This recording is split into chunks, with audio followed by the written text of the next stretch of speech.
시간입니다. 세상을 보는 따뜻한 시선, 정용실의 뉴스 브런치.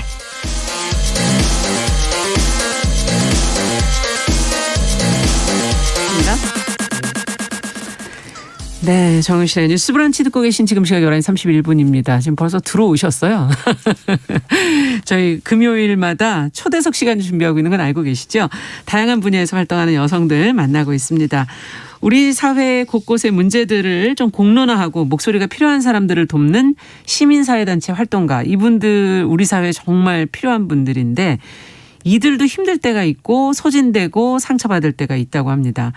자, 오늘 이런 활동가들을 위해서 심리상담 지원을 해주고 계시는 뜻밖의 상담소의 오연정 공동대표 자리에 모셨습니다. 어서 오십시오. 네, 반갑습니다. 네, 이름이 뜻밖의 뜻밖의 상담소라서 평소엔 네. 못 가나요? 네, 평소에 못 이게 갑니다. 어떤 의미입니까 이게? 일단 저희는 예약제로 운영되고 있기 때문에 그렇군요. 평소에 이렇게 찾아오실 수는 없고요. 일단은 상담소 분위기가 또 카페형이에요. 좋네요. 막상 와보시면은 예. 일반 이렇게 오피스텔에 있는 상담소 같지 않고 정말 카페형입니다.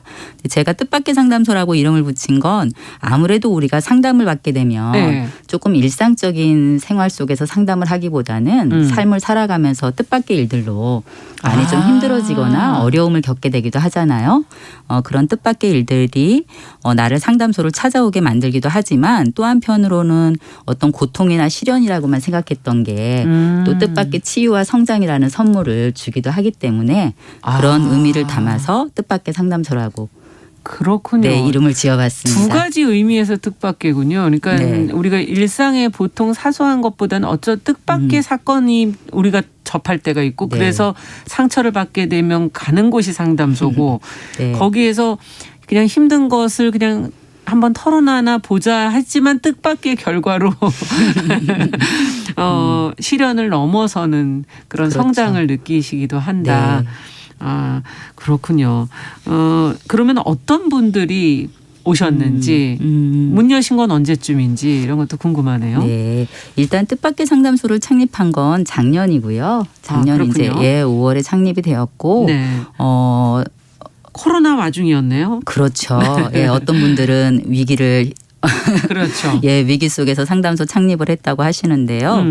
그렇지만 사실 또 코로나라는 게 한편으로는 위기지만 너무나도 우리가 일상생활에서의 어떤 고통이나 어려움들이 커졌기 때문에 맞아요. 특히 또 사람들과의 만남이나 이런 부분들도 좀 단절되는 경험들도 하시면서 힘들어하신 분들이 참 많죠. 네, 훨씬 네. 더 연결감을 느끼고 싶어하는 그런 사회적인 분위기가 있어서 상담소를 창립하기에는 꼭 위기만은 아니었다라는 생각을 하고요. 네. 저희 상담소에 오시는 분들은 일반적으로 다른 상담소에 오시는 분들과 비슷해요. 예. 심리적인 어려움을 갖고 계시거나 또는 뭐 말 못할 고민이 있으시거나 조금 더 나에 대해서 이해하고 성장하고 싶은 그런 동기들을 가지신 분들 있으시고요. 다만 저희가 조금 더 특별하게 생각하고 있는 것은 우리 사회활동가 분들이 저희는 좀 개개인의 건강이 개인에게만 달려있는 게 아니라 사회구조적인 어려움과 맞물려 있을 때가 많다라고 생각을 하거든요. 예. 그래서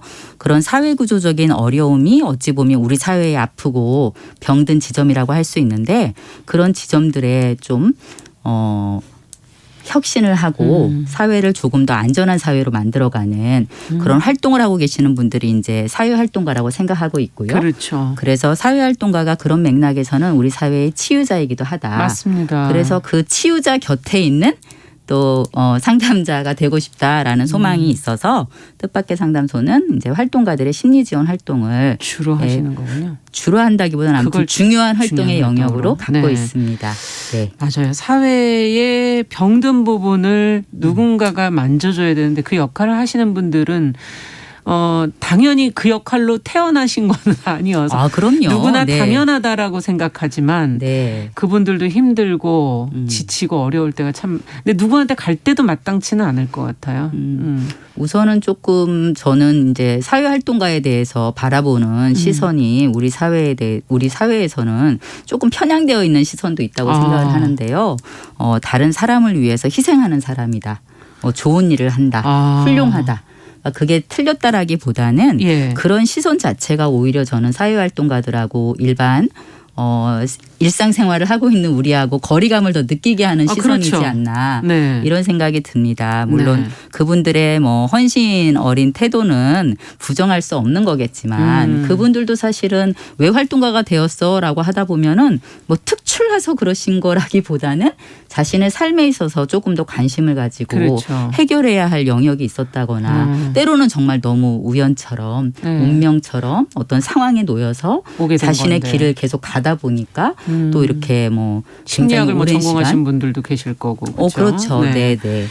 그렇군요. 그러니까 우리가 너무 일방적으로 저 사람은 좋은 일과 희생을 하는 사람이다라고 정해놓으면 부담도 사실 네, 될 그런 것 것 같고 같아요. 숨 쉴 틈이 맞습니다. 예. 네, 활동을 하시는 분들은 실제로는 이 몇 년을 어떤 프로젝트를 해서 사회 제도나 법을 개선하기 위한 활동을 준비하고 해오셨는데 그게 사실은 그분들이 해오시는 활동을 기반으로 해서 입법이 발의가 된다고 하더라도 또 결정권을 갖고 있는 게 아니잖아요. 그렇죠. 예, 그런 과정에서의 조금 우울이나 어떤 이제 좌절이나 이런 걸 겪을 수밖에 없는 일을 하고 계시는 거죠. 예. 그렇지만 그럼에도 불구하고 이제 자기가 이 일을 하는 것이 의미 있고 또는 보람이 있고 그렇기 때문에 그분들도 우리가 그냥 뭐 돈을 벌기 위해서 일을 하든 조금 더 자아 실현을 위해서 일을 하든 의미가 있다라고 생각하는 일을 하든 그런 동기로 일을 하는 것과 마찬가지로 그분들도 자신들의 삶을 열심히 사시는 게 아닌가.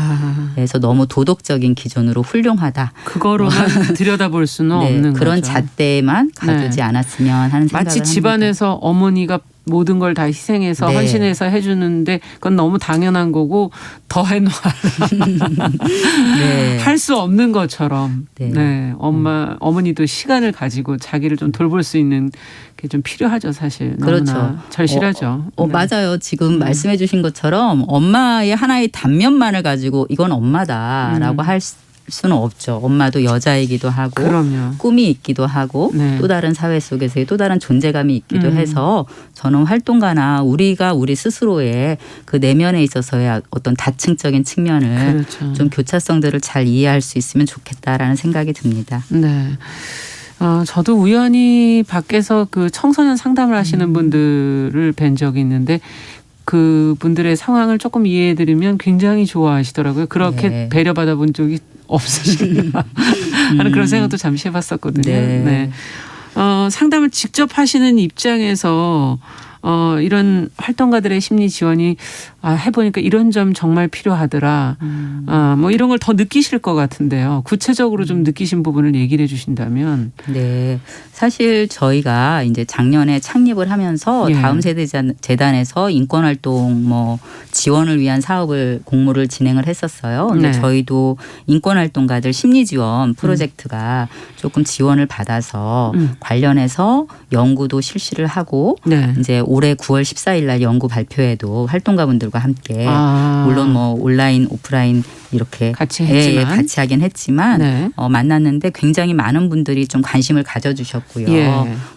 그랬어요. 근데 그 연구 결과 발표에서 드러난 거는 네. 저는 활동가분들은 사실은 활동가분들만이 그런 어려움을 겪는다기보다는 그렇죠. 우리 사회의 어떤 어려움들이 그대로 더 이렇게 나타난다. 집약되어 있는 것 같기도 했는데 네. 그것과 더불어서 조금 더 고강도의 노동을 하는 측면이 있었어요. 그러니까 업무량이 많은 것뿐만이 아니라 네. 굉장히 많은 탤런트를 요구해야 되는 거죠. 어떤 거죠? 예를 든다면? 그러니까 어떤 분은 네. 글을 쓰셔야 되고 집회를 하게 되면 집회 사회도 보셔야 되고 조직도 하셔야 되고 홍보물 디자인도 고민하셔야 되고 혼자서 다 하시는 거 아니에요? 그러니까 이제 규모가 네. 큰 단체에서는 어느 정도 역할 분담을 할 수 있다고 생각하지만 사실은 또 어떤 하나의 프로젝트나 이슈를 내가 맡아서 진행을 하다 보면 조직 기획부터 조직 홍보 다 하셔야 되는 굉장히 좀 그런 의미에서 고강도네요. 네, 1인 노동이라는 측면에서는 정말로 어려움들이 있으신 거고요. 예. 이제 업무량이 많은 것도 있고 직무에 대한 어떤 불안정 직무 불안정. 네, 그런 부분들이 조금 높게 나타났던 것 같아요. 그리고 실제 스스로들이 경험하시는 걸로는 이 활동가분들이 사회적인 기대나 조직에서의 기대가 그럴 수도 있지만 개개인들도 굉장히 책임감들이 높으시고 스스로에게 조금 더 높은 기대를 갖고 계시는 예. 그런 모습들이 있어서 잘해야 한다라는 그런 내가 실수하면 안 게 된다. 사실은 정신적으로는 좋지는 않죠. 스스로에게 너무 가혹하다고 표현해야 될까? 근데 엄격하다고 해야 될까? 네. 이런 게 사실 좋은 건 아니지 않습니까? 네. 그런데 그거는 어떤 활동가분들의 개인적인 특성이라기보다는 우리 사회에서 조금 요구하고 있는 측면도 있지 않나 저는 그런 생각이 듭니다. 우리 네. 사회가 굉장히 이제 경제 발전을 좀 급속도로 이뤄내면서 성과주의라고 하는 그렇죠. 부분과 속도감들이 굉장히 빨리빨리라고 하는 속도감들이 있잖아요.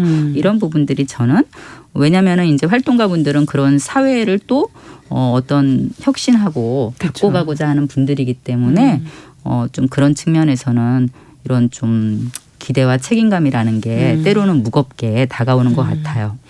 연구 결과를 조금 더 전해주실 내용이 있다면. 네. 그러니까 사실 이제 저는 이 연구 결과를 준비하면서 예. 너무 이렇게 개인화된 이슈로만 이해하는 거는 좀 그렇죠. 아니지 문제를 않나? 풀기가 더 네, 어렵죠. 이런 생각이 네. 들었습니다. 우리는 모두가 다 다른 사람들이기 때문에 예. 개개인들이 살아온 삶의 경험도 다르고 개인의 성향이나 어떤 심리적인 약한 부분도 다를 수 있어요. 네. 그렇지만 우리가 활동을 하고 있는 환경이 어떠한가, 우리가 어떤 사회에 살고 있는가라고 하는 사회 구조와 환경의 문제를 좀 같이 통합적으로 이해할 때 네. 이 활동가분들의 심리적인 어떤 어려움이나 이런 부분들을 더 잘 이해할 수 있지 않나 그런 생각을 좀 했고요. 네. 활동가분들의 특성이 조금 일상과 어떤 일의 경계라고 할까요? 네, 그런 경계가 불분명한 특성들은 가지고 있는 것 같아요. 예, 피해자 지원을 하신다거나 또는 이제 연대를 주로 하시는 분들은 사실은 어떤 그 사회적 고통의 현장에서 그런 그 고통의 현장에 있는 것만으로도 좀 2차성 그 트라우마라고 하는 간접 트라우마 스트레스를 경험하실 수 있는데 좀 그런 부분들로부터 거리를 두는 것 자체가 굉장히 어렵잖아요. 늘 그 고통의 현장에서 고통의 당사자들과 함께 같이 있으면서 계시니까. 그분들의 목소리를 사회적인 목소리로 이제 만들어 나가는 일들을 하시는 분들이라서 그런 좀 대리회상이나 뭐 간접 트라우마 스트레스 이런 부분의 좀 위험성들이 더 높은 부분 이런 것들이 좀 더 특성이고 사실 퇴근하면 나의 일상으로 돌아가는 게 좀 어려운 지점들. 네. 그런 일과 그러니까는 삶이 병행되기 어려운. 예, 뭐 워라밸을 요즘에는 얘기를 하는데 없는 거네요. 그러면 예, 주말에도 뭐 어떤 아무튼 일이 또 집회든 생길 수 있고. 현장이든 있어야 되는 거고 특히 이제 조금 연대 활동을 많이 하시는 분들은 그 연대 현장 내에서의 어떤 상황이 생기면 또 굉장히 집중하셔야 하고 이런 부분이 있어서 좀 그런 일하는 환경 자체가 주는 어려움들도 크시지 않나 그런 생각을 좀 해봤어요. 네. 지금 말씀해 주신 것처럼 개인으로 문제를 들여다볼 것이 아니라 어떤 환경이라든지 그들이 네. 처한 사회 구조적인 문제를 우리가 같이 봐야 된다라는 얘기를 해 주셨고 그렇다면 직접 한 분 한 분의 이런 심리적인 문제들을 들여다보시면서 야, 이건 너무 심하다, 심각하다. 이건 또 너무 안타깝다. 이렇게 느끼신 부분도 있을 것 같아요. 어떤 네. 경우가 있었을까요? 뭐 어떤 개개인의 고통은 저는 그 뭐 저울로 잴 수 없는 거라고 생각을 해요. 맞아요. 예, 개개인의 삶에서는 지금 현재 내가 경험하고 있는 그 고통이 가장 고통스러울 수밖에 없고요. 다만 이제 활동가만이 아니라 이제 직장인들이 모두가 다 호소하는 게 한국 사회가 지금 번아웃을 호소하는 분들이 많이 높다고 말씀을 하시잖아요. 네. 그래서 그런 번아웃 경험과 관련해서 예, 그 상태가 되면은 실제로 무기력해지고 의욕도 없고 하지만 일은 해야 되는데 이 일을 할 수 있는 머리로는 해야 한다고 생각하지만 몸은 전혀 따라오거나 움직여지지 않고 주의 집중력도 저하되고 그렇죠. 그래서 동료분들이 보시기에도 요즘에 조금 어디가 불편하고 그런가라고 보지만 또 그 서로 해야 하는 일들이 많고 바쁘게 움직이다 보니까 그걸 다 챙길 수가 없죠. 네, 서로. 서로를 돌보거나 좀 챙기거나 말 한마디라도 따뜻하게 건네거나 이럴 여력이 없었는데 그 동료가 이제 어느 날 아파서 또는 더 이상은 못할 것 같아서 활동을 정리한다거나 뭐 쉼을 가지게 된다거나 이랬을 때 남아있는 동료분들 입장에서는 또 내가 한 번만이라도 조금 그때 관심을 갖고 물어봤다면 라고 하는 어떤 안타까움이나 그렇죠. 미안함이나 아쉬움이나 이제 이런 부분들을 계속 조금씩 반복적으로 경험한다라는 거 이런 것들이 저는 좀 그런 이야기들을 들을 때 아까 말씀드린 것처럼 우리 사회가 사람보다는 아무래도 일이나 성과를 중시 여기고 그렇게 빠르게 돌고 있는 사회이다 보니 그런 어려움들을 꼭 활동가만이 아니라 직장인분들도 이거는 뭐 전체적으로 지금 현재 상황에서 호소하고 계시다고 느껴요. 네, 번아웃 증후군을 호소하시는 분들이 참 많으시군요. 네, 곳곳에서 실제 뭐 이렇게 통계 같은 거를 봐도 한국 사회는 번아웃을 호소하는 분들이 상당히 높은 걸로 알고 있습니다. 참. 저희 프로그램에 출연하셨던 한국 성폭력 상담소 김혜정 소장님 얘기가 갑자기 떠오르는데 워라벨이 활동가들한테도 참 중요하다 이런 얘기 그렇죠. 하셨었던 것도 떠오르고 이게 참 지켜지기 어렵다 그런 얘기도 하셨던 것도 떠오르고. 네. 사실 워라벨이라고 하면 저도 뜨끔하거든요. 네, 저도 뭐 일과 삶의 균형을 그렇게 잘 지키지는 못하는데 한국 사회를 살면서 이 부분을 잘할 수 있는 사람이 많지는 않을 것 같은데요. 네, 그렇죠. 그래서 그런 면에서는 저는 자꾸 이렇게 자기 개발이라든지 자기 관리라든지 좀 어떤 마음 건강이나 또는 신체 건강도 마찬가지죠. 그런 건강의 문제를 조금 개별화시키고 개인화시켜서 얘기하거나 하는 것은 좀 여전히 사회 문화나 사회 구조로 인한 어려움들을 개인에게 책임을 전가한다라고 할까요? 그렇죠. 네, 그런 측면에서는 전 좀 문제의식을 갖고 있어요. 네. 물론 내가 나를 돕기 위해서 할 수 있는 것들을 적극적으로 찾고 할 수 있는 게 있다면 해야죠. 하지만 그럴 수 있도록 우리가 어떤 사회를 만들어 갈 건가. 세상이 우리에게 그런 어떤 작은 여유라도 줄 수 있는 그런 분위기를 어떻게 만들어 갈 건가라는 게 더 중요하다라는 생각이 듭니다. 네.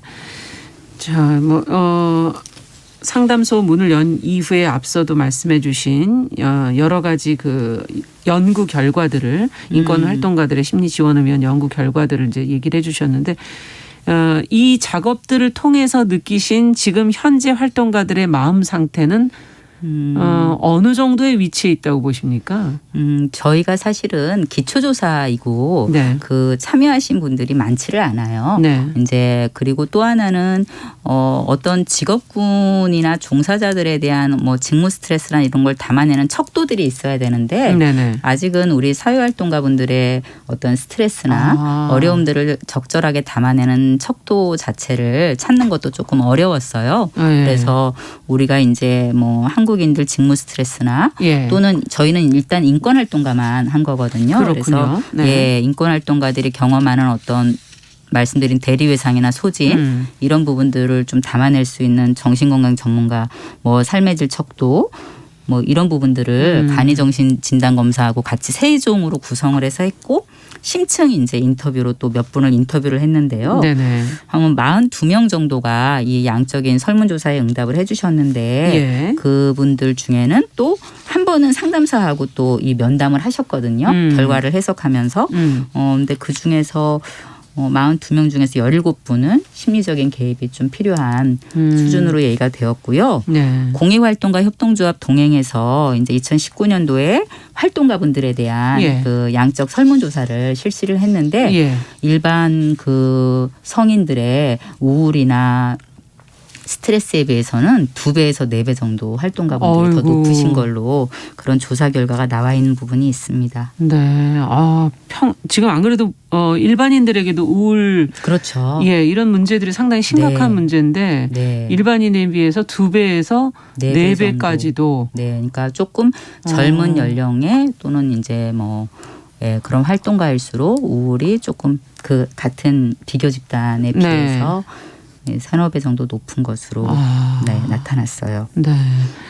야, 이거는 이분들이 먼저 건강하셔야 또 사회에 어떻게 보면은 그 힘든 분들을 또 붙들어 주실 수 있지 않을까 네. 이것도 마치 위태롭네 이런 생각이 또 들기도 하네요. 근데 이제 활동가분들이 이렇게 위태롭기만 한 건 아니고 예. 사실은 그렇게 활동을 할 수 있다는 것 자체가 어떤 우리 사회와 나의 삶과 타인의 삶에 대한 관심을 갖고 있는 에너지가 있으시다는 거고. 그렇죠. 그렇죠. 근데 그 에너지가 어떻게 소진되고 보면은 있으니까. 그렇죠. 예. 서로 이렇게 주고받으면서 에너지들이 더 좀 활기 있게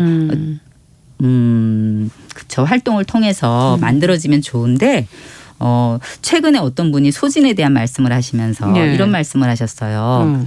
이게 뭐 사실 우리가 소진을 이해하는 거는 네. 어떤 열정적으로 어떤 일에 과도하게 뭐 몰두한 나머지 불태운 거죠. 뭔가. 네, 신체적으로 뭔가 네. 정서적으로 다 탈진한 그렇죠. 그런 상태다라고 말씀을 보통은 이해를 하는데 예. 사실은 이 번아웃이라는 개념이 휴먼 서비스 분야에서 그러니까 사람과 사람을 만나는 그런 분야에서의 어떤 어려움들을 측정하기 위해서 고안된 측면도 있지만 예. 또 한 측면에서는 그러다 보니까 내가 열심히 일했어요. 힘들고 지쳐요. 하지만 이거에 대해서 공정하게 평가하고 인정을 받고 그에 따른 보상이 주어지면 우리는 또 삶의 의미들을 발견하고 이 일의 의미들을 발견해 갈 수 있는데 그럴 수 있겠네요. 저는 이런 지점에서는 활동가 분들의 약간의 특수성이 있지 않나 그런 생각은 들어요. 그러니까 그렇군요. 만약에 활동가 분들이 직장을 다니면서 이렇게 똑같이 열심히 일하고 지치죠. 그런데 뭐 거기서는 승진이 있다거나 그렇죠. 보너스가 있다거나 또는 네. 뭐 적극적으로 아무튼 내가 더 나의 뭔가 비전을 세우면서